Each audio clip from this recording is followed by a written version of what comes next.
अल्लाहुम्मा सल्लि अला सय्यदना मुहम्मदिन व अला आले सय्यदना मुहम्मदिन व बारिक वसल्लम। दर्द चैनल के ऊपर जो आप हजरात के भेजे हुए दर्द हैं उनको आप ही की ज़ुबानी हम बयान करते हैं। उम्मत के अंदर अल्हम्दुलिल्लाह बयाना सुन के जब से शऊर आ रहा है तो अब लोगों को मालूम हुआ है कि हमारे उजड़ने की वजह जादू नहीं है, हमारे उजड़ने की वजह हमारे रिश्तेदार नहीं हैं, हमारे उजड़ने की वजह हमारे दोस्त अहबाब नहीं हैं, बल्कि हमारे उजड़ने की वजह हमारे वज़ाइफ हैं बग़ैर शराइत के। अल्हम्दुलिल्लाह जूं जूं लोगों में ये शऊर आ रहा है और लोग अपने अपने इलाकों के अंदर, अपने अजीज़ व अकारब के अंदर, अपने हल्का अहबाब के अंदर जब इस बात की तहकीक कर रहे हैं कि जो मेरे साथ हुआ है क्या इन्होंने भी ये कुछ किया है, तो जब वो देखते हैं कि इन्होंने भी यही कुछ किया और जो हालात हमारे घर के हैं वही हालात इनके घर के हैं, तो क्या हो रहा है, उनका एक यकीन बनता जा रहा है, ईमान बनता जा रहा है कि जो बात शाफी ने हमें समझाई है, हमें टोका है, हमें घसीट के वापस ला रहा है या लाया है, तो ये बात हमारे नफ़े की है, ये बात हमारे नुकसान की नहीं है। तो अब अल्हम्दुलिल्लाह लोग ऐसे ऐसे दुख लिख के हमें भेजते हैं। उनके दुख तो अपनी जगह पे दुख हैं, हमें सुन के सुना के दुख होता है, लेकिन खुशी ये होती है कि जो बात हमने उम्मत के सामने तहकीक करके 32 साल लगा के जो सीखा, जो उम्मत के सामने हमने बात रखी है, अल्लाह ने हमें शर्मिंदा होने से बचाया है कि आज अल्हम्दुलिल्लाह जिस घर में शाफी का बयान पहुंच रहा है, पहले वो नहीं मानते, घर में एक मानता है, फिर 2 मानते हैं, फिर अल्हम्दुलिल्लाह बमा अहलो अयाल मानते हैं, बमा अहलो अयाल मानते हैं। कोई 1 महीना नहीं मानता, 2 महीने नहीं मानता, 3 महीने नहीं मानता। क्यों? हमने दरवाज़ा खुला रखा हुआ है, हमने पूरी तहकीक 32 साल की सामने रखी और डंके की चोट पे कहा है कि हमें गलत साबित करके दिखाओ। इतना यकीन होने के बावजूद फिर हमने क्या किया? हम एक तरफ हैं, हमने जो कहा है तुम अब तहकीक करो। हमने लोगों को रास्ता दिया है, लोगों को इज्जत दी है कि आप साबे इल्म हो, साबे अकल हो, साबे शऊर हो, आप गंदुम खाते हो। जो हम कह रहे हैं अपने इलाके में देखो, ये कोई कुरान और सुन्नत का मसला तो नहीं है, कुरान और हदीस का मसला तो नहीं है, उलमा से जाके पूछे। इसकी तहकीक खवास भी कर सकते हैं और इसकी तहकीक अवाम भी कर सकते। तो अल्हम्दुलिल्लाह जब अवाम खुद अपने तौर पे मेरी बात की तहकीक कर रही है, तो अब उनका ईमान, उनका यकीन बनता जा रहा है। कितना यकीन बनता जा रहा है ये लोगों के खत आप सुनेंगे तो आपको मालूम हो जाएगा इंशाअल्लाह। अस्सलाम वालेकुम हज़रत साहब, मैंने घर में जादू टूने, रिश्तों की बंदिश, रिज़्क़ की बंदिश, आपस में मोहब्बत की बंदिश के असरात ख़त्म करने के लिए पिछले 5 साल दिन रात दुनिया के तमाम वजीफ़े किए हैं। दिन रात दुनिया के तमाम वजीफे किए हैं। किन कामों के लिए? जादू टूना, रिश्तों की बंदिश, रिज़्क़ की बंदिश, घर में लड़ाई झगड़े यानी आपस में मोहब्बत की बंदिश के असरात ख़त्म करने के लिए मैंने दुनिया के तमाम वज़ाइफ किए हैं, लेकिन मिला कुछ नहीं, मिला कुछ नहीं, मिला कुछ नहीं। फिर मैंने सूरह तौबा का 70 दिन का अमल, नमाज के बाद खिज़री अमल, इस्तिग़फ़ार, दुरूद पाक की कसरत सब कर रही हूँ, लेकिन ये सब कुछ करने के बावजूद भी रत्ती बराबर असर नहीं हो रहा, असर नहीं हो रहा। हज़रत साहब, क्या हमारी ज़िंदगी सिर्फ अमल करते करते ख़त्म हो जाएगी? मैंने क्या बात कही थी कि ये बेशरम और पत्थर दिल आमिल और फी ज़माना पीर जो रेवड़ियों की तरह वज़ाइफ बांट रहे हैं उम्मत के अंदर बग़ैर शराइत के, अब मुझे बताओ ये जो खातून लिखने वाली है ये मुर्तद होने के करीब है कि नहीं है? वज़ाइफ इसने किस लिए किए हैं? दुनिया बनाने के लिए। दुनिया तो बनी नहीं है, अब आखिरत भी उजड़ने के बिल्कुल करीब है। अल्लाह बोलो हर इंसान के बर्दाश्त की एक हद है। कोई 2 साल, कोई 4 साल, कोई 10 साल, कोई 20 साल बर्दाश्त करेगा। फिर जो पहले व्लॉग में हमने बात की वो क्या है कि बाद में फिर वही बंदा औलिया अल्लाह को गालियां निकालने वाला बन गया। सुना आपने? तो अब ये क्या कहें, अब इस फिक्रे के अंदर कर्ब, इस फिक्रे के अंदर तकलीफ, इस फिक्रे के अंदर जो दुख है और इस फिक्रे के अंदर जो मायूसी है उसको जरा महसूस करें। क्या हजरत साहब हमारी जिंदगी सिर्फ अमल करते करते यानी वजीफे करते करते गुजर जाएगी? आप इससे अंदाजा लगाएं मायूसी का। मैं हर अमल कर चुकी हूं, इस जिंदगी से तो अल्लाह मौत ही दे दे, मौत ही बेहतर है। जो मैं कह रहा था उन्होंने आगे खुद ही लिख दिया। अब तो कोई शक नहीं रह गया ना कि आप कहें जी मैं अंदाजा नहीं कर पाया या अंदाजा नहीं कर पा रही। उन्होंने खुद कह दिया इस जिंदगी से तो मौत अच्छी है, जिंदगी बदतर हो गई है कि हर वक्त जो है वो सिस के मरना है, बंदा एक ही दफा मर जाए। अल्लाह बोलो हिचकियां ले लेके, सिसकियां ले लेके, एड़ियां रगड़ रगड़ के मरना या अपने प्यारों को सामने मरते देखने का नाम रज्जत है। इन बदबख्त पीरों को समझाओ, इन्हें अभी भी समझ नहीं आ रहा।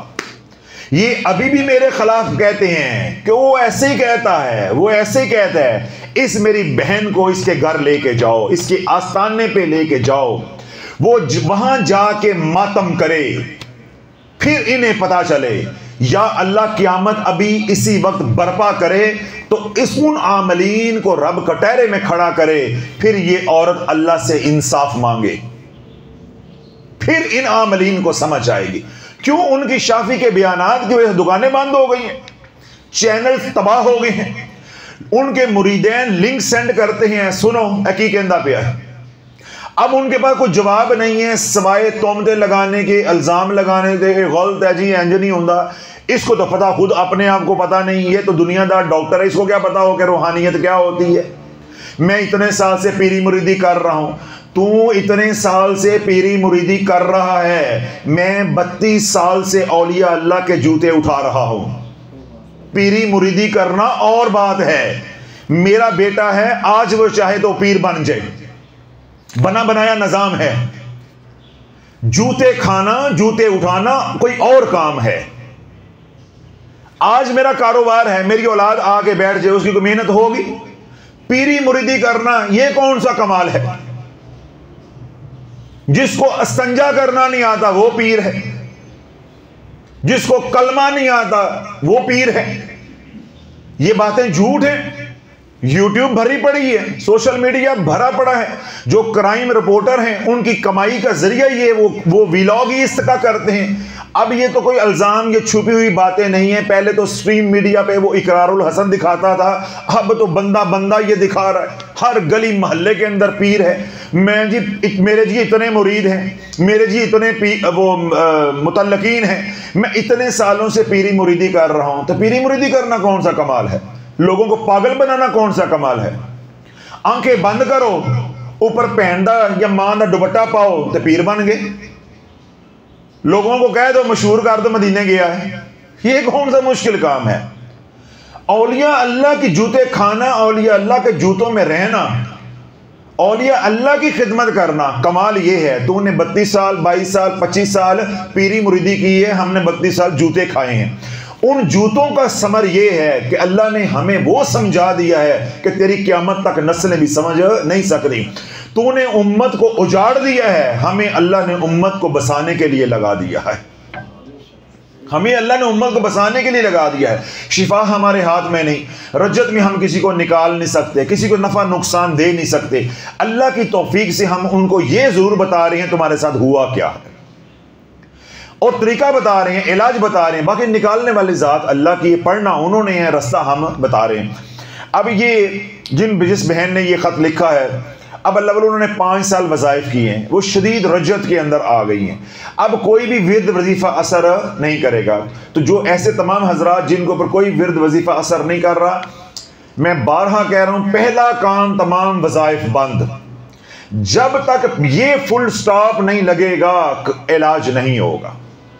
चाहे तुम्हारा मयार और गिरे और तंगी आए, परेशानी आए, एक बार ये कड़वी गोली निगलनी पड़ेगी, तमाम वज़ाइफ बंद। और आज के बाद सिर्फ 5 काम करने हैं। 5 वक्त की नमाज हसार के साथ, दिन रात कमली वाले पे दुरूद पाक, 1 तस्बीह इस्तग़फ़ार की, आंखों की हिफाजत, रिज़्क़ हलाल। छठा काम नहीं करना अगर बकिया जिंदगी बचानी है। नहीं तो मैदान भी आपके पास है, घोड़ा भी आपके पास है, क़यामत तक का वक्त भी आपके पास है, चैनल्स भी आपके पास हैं, किताबें भी आपके पास हैं, वजीफ़ों के रसाले भी आपके पास हैं। 5 साल पढ़े हैं, 5 साल और पढ़ लो, फिर शाफी की कदर इंशाल्लाह दिल में खुद ही आ जाएगी। अब आगे चलिए। दूसरा खाते हैं, अस्सलाम वालेकुम हज़रत साहब, मैंने आपकी इजाज़त से सूरत तौबा की आखिरी 2 आयात पढ़ना शुरू की, 129 मरतबा सुबह और 129 मरतबा शाम। फिर आपने कुछ अरसे के बाद फरमाया कि कम करके इनको 21 बार सुबह और 21 बार शाम करो, और बकिया वक्त जो है दुरूद पाक, इस्तग़फ़ार और खिज़री अमल की पाबंदी करो। मैं 3 से 4 महीने, यानी मैंने 3 से 4 माह, 3 से 4 महीने से ये अमल कर रही हूँ। मुझे बहुत बुरे ख्वाब आते थे, जैसे मेरे जिस्म पे आग लग रही है, हमारे दादा अबू जो फोत हो गए हैं उनके साथ सफ़र कर रही हूँ, कोई आवाज़ जो है वो दे रहा है, या कभी कोई आवाज़ मेरी गले की बंद कर देता है, यानी छाती पे दबाव जो है वो पड़ता है। मैंने इससे पहले बेशुमार वज़ाइफ किए थे, माशाअल्लाह, मैंने इससे पहले बेशुमार वज़ाइफ किए थे जो मैंने आपके कहने पे बंद कर दिए। अब मैं ख्वाब में कभी मरी हुई छिपकली पानी के सिंक में बहते हुए, कभी एक घर में बहुत सारे कॉकरोच जिनको लोग जूते मार रहे होते हैं, मैं इनको देखती हूँ। फिर एक औरत मेरे ऊपर कूड़ा डालती है जो मेरे सर के ऊपर मंडला रहा होता है।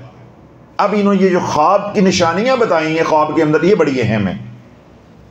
बाकी बात तो मामूल की है कि अब उन्होंने वज़ाइफ से तौबा कर ली है। सूरत तौबा उन्होंने 129 बार सुबह शाम आखिरी 2 आयात पढ़ी हैं, वो हमने इनको कम करवा के 21 बार सुबह शाम कर दी हैं। अब ये बकिया वक्त दुरूद इब्राहिम पढ़ रही हैं, इस्तग़फ़ार कर रही हैं, हर नमाज के साथ खिज़री अमल पढ़ रही हैं 3 से 4 महीने से। ये सारी बातें सही हैं। पहले इनको जो ख्वाब आते थे वो जादू की वजह से थे, अब जो इनको ख्वाब आ रहे हैं ये जादू टूटने की अलामत है। अल्हम्दुलिल्लाह, रज्जत टूटने की अलामत है। आपको बहुत मुबारक हो कि आपके रस्ते अल्लाह खोलने वाला है। आप बस इस्तकामत के साथ इन अमाल पे रहें, दोबारा वज़ाइफ की दुनिया में नहीं जाना। छिपकली जो है कभी मरी हुई है, मरने का क्या मतलब है कि तेरे दुश्मन, चाहे वो जिन्नात में से हैं चाहे वो इंसानों में से, अपने अंजाम को पहुंच रहे हैं। इस तरह छिपकली कभी सिंक में पड़ी होती है, पानी में पड़ी होती है, वो भी ठीक है। फिर किसी घर में काकरोच हैं, लोग उनको जूतों के साथ मार रहे हैं, ये वो शयातीन हैं जिन्होंने तुम्हारी ज़िंदगी को बर्बाद किया है। अल्लाह उनको अपने कलाम की बरकत से फरिश्तों से मरवा रहा है। ये भी आपके लिए मुबारक ख्वाब है। फिर मैं ये देखती हूँ कि एक औरत है वो मेरे ऊपर कूड़ा डालती है जो मेरे सर पे मंडला रहा है। ये बात थोड़ी सी ख़तरे वाली है कि कोई खातून है जो आपकी दुश्मन है, वो आपके ऊपर जादू करती है, लेकिन इसके अंदर ही बात बड़ी खूबसूरत है कि वो कूड़ा मंडलाता है, आपके ऊपर गिरता नहीं, वो जादू करती है। खिज़री अमल की बरकत से आप पे क़यामत तक भी असर नहीं होगा। तो अल्हम्दुलिल्लाह, अल्लाह रब्बुल इज़्ज़त आपकी हर तरह से हिफाजत जो है वो फरमा रहा है। आगे जी।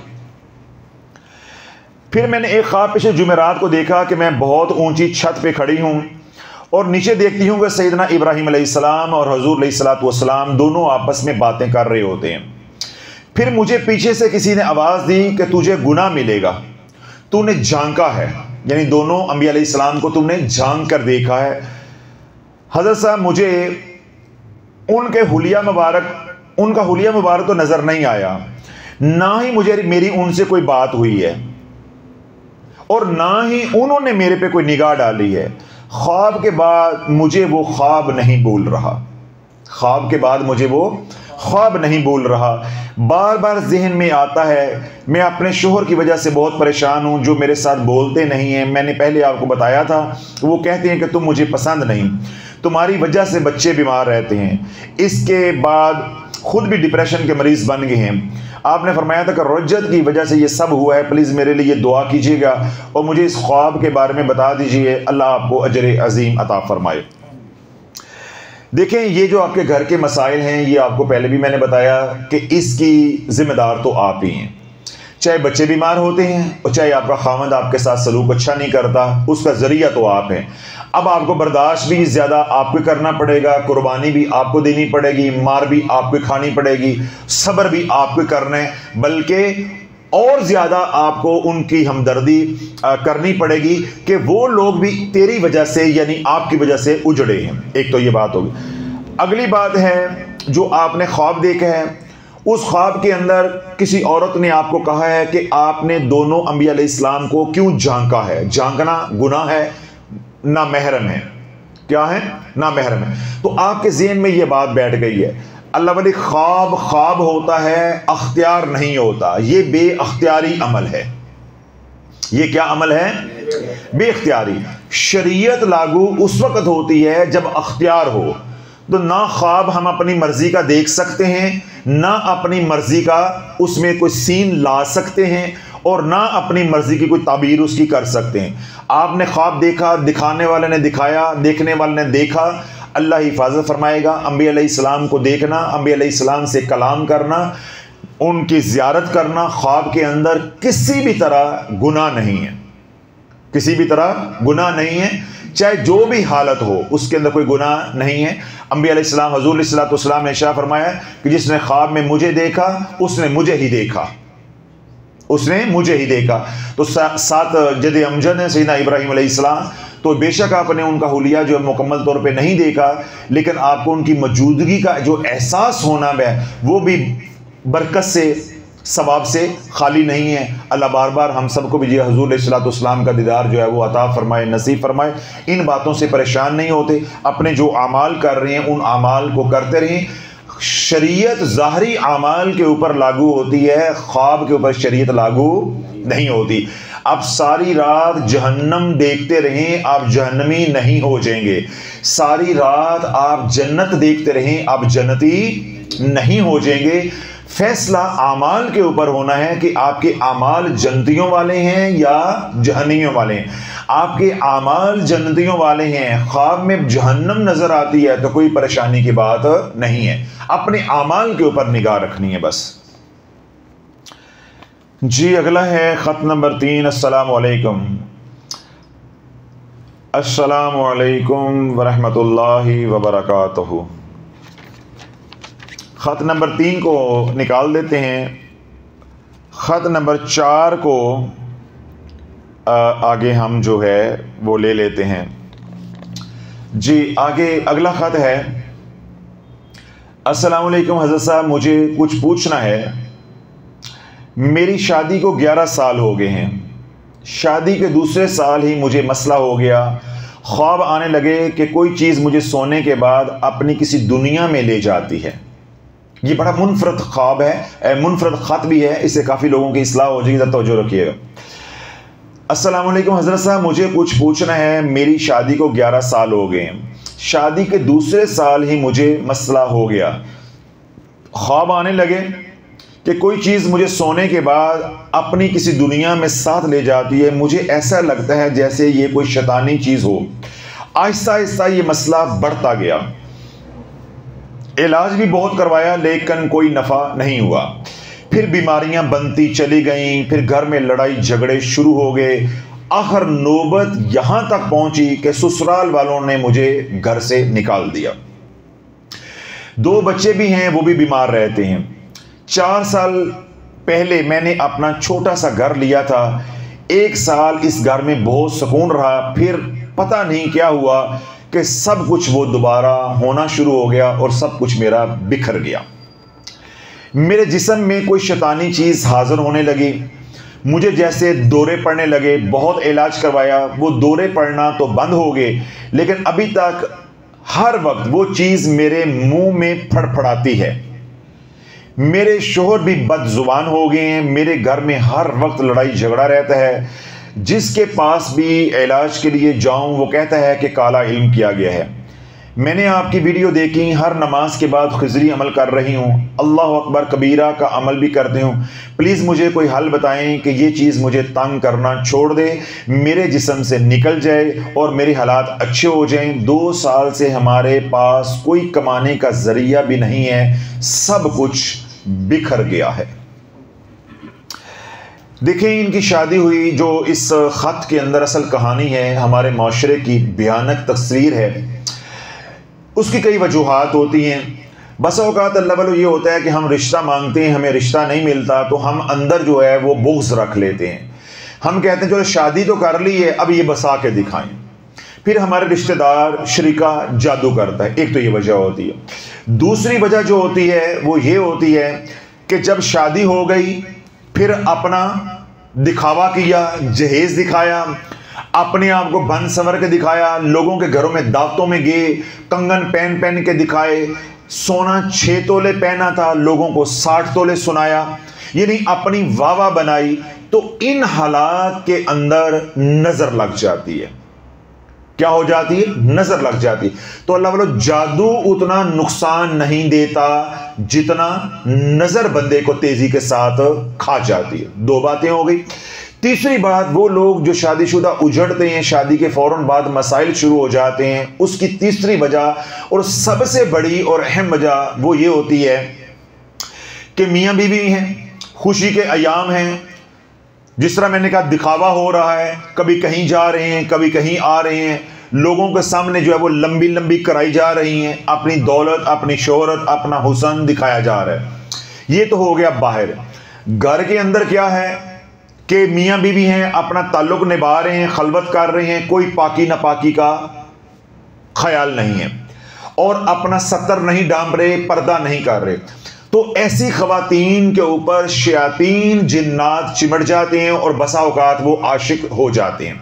अब यह तवज्जो रखिएगा, इस खतून ने यहां ये बात नहीं लिखी, या हो सकता है कि शर्म के मारे उन्होंने ये बात लिखना मुनासिब ना समझी हो या सेंसर कर दी हो, लेकिन मैं आपको बता देता हूं, ये जो औरत ने कहा है, खातून ने कहा है कि मुझे कोई चीज रात सोते में उठा के अपनी दुनिया में ले जाती है, ऐसी तमाम औरतों के साथ, कितनी औरतों के साथ? तमाम औरतों के साथ, 99% भी नहीं, तमाम 100% औरतों के साथ जिना होता है।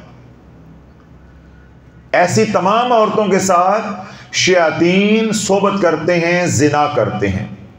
अब ये औरत मुझे नहीं बता पा रही, ये अपने शोहर को बताएगी, अपने भाई को बताएगी, अपने खामद को बताएगी, अपने वालिद साहब को बताएगी, वो किसी को भी बताएगी, वो उसी को लंबा डाल देंगे, शक करेंगे। ये तो कोई साहब नजर हो या जिसको कोई इल्म हो मेरी तरह, वही कहेगा कि भाई ये सच कह रही है, इसका कसूर नहीं है। इसका कसूर सिर्फ इतना ही है, इसने कमली वाले की जिंदगी छोड़ी है, पर्दा छोड़ा है, नमाज छोड़ी है, अपना हसार छोड़ा है, इसका कसूर ये है। बाकी जो शयातीन इसके साथ जिना कर रहे हैं, ये उसमें इसकी रजामंदी शामिल नहीं है, क्योंकि वो उसको उठाते हैं, वो ले जाते हैं। शयातीन का तरीका ये होता है कि अगर उस घर के माहौल के अंदर उन्हें खतरा हो तो वो उठाकर उसको अपने जहान में ले जाते हैं, अपनी दुनिया में ले जाते हैं, या जहां वो मुनासिब समझें, जहां उन्हें आसानी हो वहां ले जाते हैं, फिर वो जिना करते हैं। जब वो जिना हद से बढ़ जाता है या उनका उस घर के अंदर तसर्रुफ बढ़ जाता है, आना जाना दो रोक टोक के बगैर शुरू हो जाता है, कोई हसार, कोई रुकावट नहीं रह जाती, फिर ये शयातीन उस घर के अंदर ही उस औरत के साथ जब चाहें, जिस वक्त चाहें जिना कर लेते हैं। कितनी औरतें, कितनी खवातीन यहां आई, उन्होंने कहा कि हजरत साहब बच्चों को खाना दे रहे होते हैं तो मुझे खड़े होकर कह रहे थे चल कमरे में, चल कमरे में। अब अल्लाह वालों, ये बातें औरत ने मुझे तो कर दी मजबूर होके, वो अपने खामद को बता सकती, अपने भाई को बता सकती। तो जब ये बात हद से बढ़ जाएगी, फिर वो उनके लिए कोई जगह मसला नहीं होती, जगह मसला नहीं होती। तो ऐसी औरतों के साथ अमूमी तौर पे शयातीन जब उठा लेते हैं तो वो उठाने के बाद बेचने के लिए नहीं लेके जाते, वो इस्तेमाल करने के लिए लेके जाते हैं। फिर ये वाली औरत जो है किसी मर्द के काबिल नहीं रह जाती। फिर क्या ये करते हैं कि ये शयातीन ज़ाहिर ये उसको इस्तेमाल कर रहे हैं, ये फिर उसके और उसके शोहर के दरमियान में नफरत डालते हैं कि तू अब हमारी हो गई है, अब ये तेरे करीब नहीं आ सकता। अब उसके भी कई तरीके होते हैं। मर्द को नामर्द कर देंगे, उसकी मर्दाना ताकत बांध देंगे, दोनों में नफरतें डाल देंगे, लड़ाई झगड़े शुरू हो जाएंगे। या औरत के दिल में नफरत डाल देंगे कि औरत का करीब होने को दिल नहीं करेगा, उनका मियाँ बीवी का ताल्लुक जो वो ख़त्म हो जाएगा, आखिर वो घर जो है वो तलाक पे जाके ख़त्म हो जाएगा। तो लग ये कहानी उन घरों की होती है जिन घरों पे जादू हो और जादू बिगड़ जाए, नज़र लगे तो नज़र चीर दे, और फिर क्या है कि दिखावा किया तो शयातीन जो है वो चिमट गए, यानी शयातीन आशिक हो गए। तो मतलब ऐसे घरों को निकलते हुए जिनमें शयातीन इस हद तक चले जाएं कि वो जिना करना शुरू कर दें, इनसे जान छुड़ाना एक वक्त लगता है और बहुत मुश्किल होता है, बहुत मुश्किल होता है। आप देखें जो हमारी ज़ाहरी की दुनिया है उसमें कोई मर्द औरत जिनके नाजायज़ ताल्लुकात हो जाए वो छुड़ाना कितना मुश्किल हो जाता है। तो इनसे जान छुड़ाना, ये जान नहीं छोड़ते फिर। तो इसलिए जिनके साथ ऐसा मसला है वो तमाम औरतें जिनके जिस्म के ऊपर नील पड़ते हैं, रात को सोए, दोपहर को सोए, सो के उठे, जिस्म के ऊपर मुख्तलिफ हिस्सों के ऊपर नील पड़े हुए हैं, किसी ने नाखून मारे हुए हैं, पंजे मारे हुए हैं, उसका अमल मैंने पहले बताया, आरजू चैनल पे वो वीडियो अपलोडेड है, जिस्म पे नील पड़ने का अमल। अल्हम्दुलिल्लाह लाखों खवातीन ने उस अमल को किया और रातों रात शिफा पाई, रातों रात शिफा पाई। यानी कितनी औरतों ने अल्हम्दुलिल्लाह मुझे जोलियां उठा के दुआएं दी, और कितनी उन्होंने शर्म के बारे हमें बताया नहीं है कि भाई हमें आराम आ गया। लाखों लोगों ने अल्हम्दुलिल्लाह उस अमल से जो नफ़ा उठाया। इस तरह वो तमाम खवातीन जिनको जिस्म पे नील पड़ते हैं, निशान पड़ते हैं, या वो खवातीन जिनसे शयातीन सोबत करते हैं, या वो खवातीन जो कहती हैं कि मैं जब मियाँ के करीब होती हूँ या मियाँ मेरे करीब होता है तो मुझे कराहत होने लगती है, गुस्सा आने लगता है, उल्टी आने लगती है, या अजीब सी बदबू आने लगती है, ये वाली तमाम खवातीन। या इस तरह की खवातीन जो ये कहती हैं कि हमें जो कोई चीज़ उठा के ही ले जाती। इन चारों में से कोई भी आपके साथ मसला हो, किसी आमिल के पास नहीं जाना। आमिल के पास जाओगे केस बिगड़ता जाएगा, बिगड़ता जाएगा, फिर आखिर क्या है वक्त ज़ाया होता जाएगा। जब बार बार शयातीन आपके साथ सोबत करेंगे, वो आग है, आप मट्टी हो, आग और मट्टी का कोई आपस में रब्त नहीं है, तो क्या होगा कि कुछ अरसे के बाद आप लाइलाज बीमारियों में मुब्तला हो जाओगे। फिर रूहानी मसले, जिन्नाती मसले पीछे रह जाएंगे, आगे डॉक्टरी मसले, मेडिकल मसले शुरू हो जाएंगे। तो जितना आमिलों के पास जाओगे केस बिगड़ेगा। घर बैठो, सबसे पहली बात क्या है खवातीन के लिए कि सर तपा औरत 70 है, अपना पर्दा करो। जब तक पर्दा नहीं करोगे दुनिया का कोई अमल तुम्हारे ऊपर मुअस्सर नहीं होगा। पहली बात, घर में मौसीकी है तो मौसीकी बंद करो, घर में मौसीकी है तो मौसीकी को बंद करो। 5 वक्त की नमाज पढ़ो, हर नमाज के बाद हसार करो।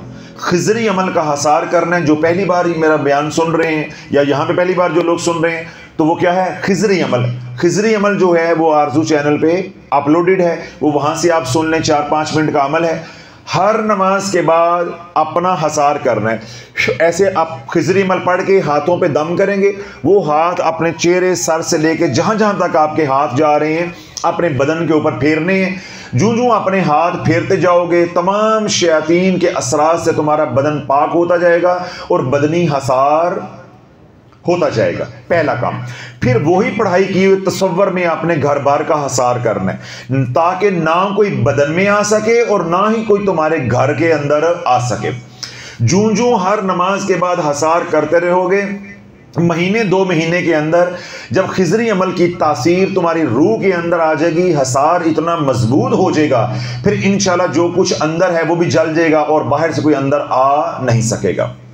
अगली बात, जब खिजरी अमल पढ़ना है तो पानी का गिलास या बोतल अपने पास रख लेनी है। वो खिजरी अमल पढ़ के पानी पे दम करेंगे, वो पानी पीना है ताकि पूरे बदन के अंदर वो पानी जो वो सरायत करे, खुलिए के हर खुलिए के अंदर वो पानी जाए। जो शयातीन ने सोबत कर कर के गंदगी जिस्म के अंदर डाली है ताकि कहीं ला इलाज बीमारियां शुरू ना हो जाए। ऐसी वो तमाम औरतें जिनको नील पड़ते हैं, जिनको नील पड़ते हैं, या जिनके साथ शयातीन जिन्नात सोबत करते हैं, या वो ख़वातीन जो ये कहती हैं हम जब सो के उठती हैं तो हमारे कपड़े नापाक होते हैं, वो सब कुछ हुआ होता है जो नहीं होना चाहिए। जब इस तरह के अल्लाह वालों मसाइल ख़वातीन के साथ जिनके साथ हैं, मैंने पहली बात क्या कही है? पर्दा। दूसरी बात क्या है? नमाज। तीसरी बात क्या है? हसार। जब तक हसार मजबूत नहीं करेंगे और खिजरी अमल पढ़ पढ़ के पानी नहीं पिएंगे, ये बदन के अंदर से बीमारियां नहीं निकलेंगी और आखिरकार आप लाइलाज बीमारियों में मुब्तला हो जाएंगे। आपके अयाम जो हैं वो उनके अंदर बेकायदगी आ जाएगी, वो आगे पीछे हो जाएंगे, जिस्म आपका फूलना शुरू हो जाएगा, चेहरे पे आपके बाल आएंगे और घर में आपके लड़ाई झगड़े शुरू हो जाएंगे। और अगर आप औलाद पैदा करने की उम्र में हैं तो आपके यहाँ औलाद सिर्फ से नहीं होगी, और जो पहले से औलाद हुई है वो बीमार रहना शुरू हो जाएगी। जो ही वो औलाद बड़ी है तो वो औलाद नाफरमान हो जाएगी। ये उन तमाम औरतों के साथ होगा जिनके साथ जिन्नात जो है वो सोबत करते हैं या उनको मारते हैं, अजियत देते हैं, नील डालते हैं जिस्म के ऊपर, वो है, या जिनको ऊपर शयातीन चढ़ के बैठ जाते हैं यानी छाती पे दबाव डालते हैं, वो वाली ख़वातीन है, या ये वाली ख़वातीन जो कहती हैं हमें सिरे से उठा कर ही जो है वो ले जाते हैं। इस तरह किसी के साथ भी कोई मसला है तो उसका इलाज क्या है? खिजरी अमल। जिन दिनों में आपने नमाज नहीं पढ़नी, जो ही अजान हो जाए तो खिजरी अमल फौरन करना है। अगली बात, नापाक नहीं रहना। जितना मर्जी खिजरी अमल आप पढ़ते रहें, जो ही आप नापाक होंगे, यानी अख्तियारी नापाकी, मियाँ बीवी के ताल्लुक की वजह से अख्तियारी नापाकी, एक नापाकी है अयाम की वजह से। जब आप नापाक रहेंगे तो ये शयातीन को ताकत मिलेगी, ये दोबारा तुम्हारे पे मुसल्लत हो जाएंगे, तो फौरन गुस्ल करना है। तो जिन दिनों में अयाम हो उन दिनों में आपने क्या करना है कि जब अजान हो जाए तो खिजरी अमल की छुट्टी नहीं है, तादम मौत खिजरी अमल करना है, पानी पे दम करके पीना है, बदनी हसार करना है, रूहानी हसार करना है। अपने खामन को पानी पिलाएं, अपने बच्चों को पानी पिलाएं, वो पानी दम वाला घर में छिड़कें। इंशाल्लाह 6-7 हफ्तों में आपको नमाया तब्दीली आना शुरू हो जाएगी। कुरान मजीद की तिलावत करें, बाकी सारा दिन आपने दुरूद पाक पढ़ना है, रात सोने से पहले एक तस्बीह इस्तग़फ़ार की करनी है। इसके साथ कोई विर्द वजीफ़ा, कोई आमल, कोई तवीज़, नीला पीला चिट्टा दबाना लटकाना कोई काम नहीं करना। इंशाअल्लाह अज़ीज़ 6-7 हफ्तों के अंदर अल्लाह तमाम परेशानियों से आपको आज़ाद कर देगा। अल्लाह शिफ़ा कामिला आजिला अता फरमाएगा। अल्लाह रब्बुल इज़्ज़त हमारी इस कोशिश को कबूल मंजूर फरमाए। आज का ये आखिरी जो है वो ख़त था जो मैंने आप हज़रात की खिदमत में रखा। आप तमाम हज़रात से भी गुजारिश है, सुनने वालों से भी गुजारिश है, जो इस तरह लोग दुखी हैं, जो दर्द प्लेटफॉर्म पे हमें अपने दर्द जो है वो लिख कर बेचते हैं, अल्लाह उनको शिफ़ाए कामिला अता अता फरमाए। अल्लाह उनको उनके दर्द ख़त्म करने का हम सबको ज़रिया बनाए। अल्लाह वालों, दर्द है, दर्द तो दर्द है, चाहे सीधा लिखो तो चाहे उल्टा लिखो। दर्द अपना को हो, दर्द अपनों का हो या दर्द परायों का हो, दर्द तो दर्द है। दर्द दुनिया का हो या दर्द आखिरत का हो, दर्द तो दर्द है।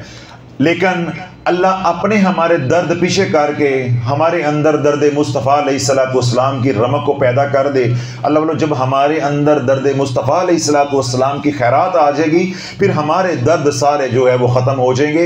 हमारे तमाम दर्दों का इलाज दर्द मुस्तफ़ा अलैहिस्सलाम है।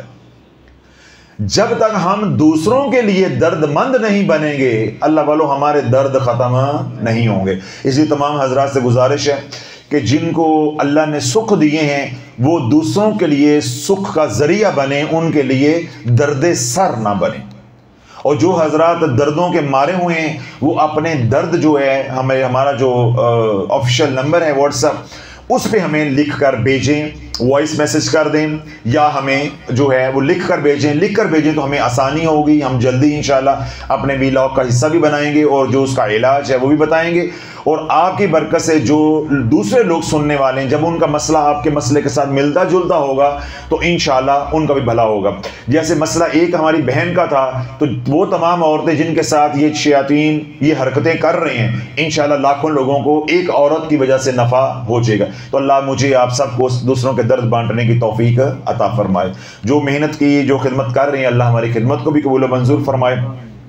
सुब्हान रब्बिक रब्बिल इज़्ज़ति अम्मा यसिफून व सलामुन अलल मुरसलीन वल्हम्दुलिल्लाहि रब्बिल आलमीन।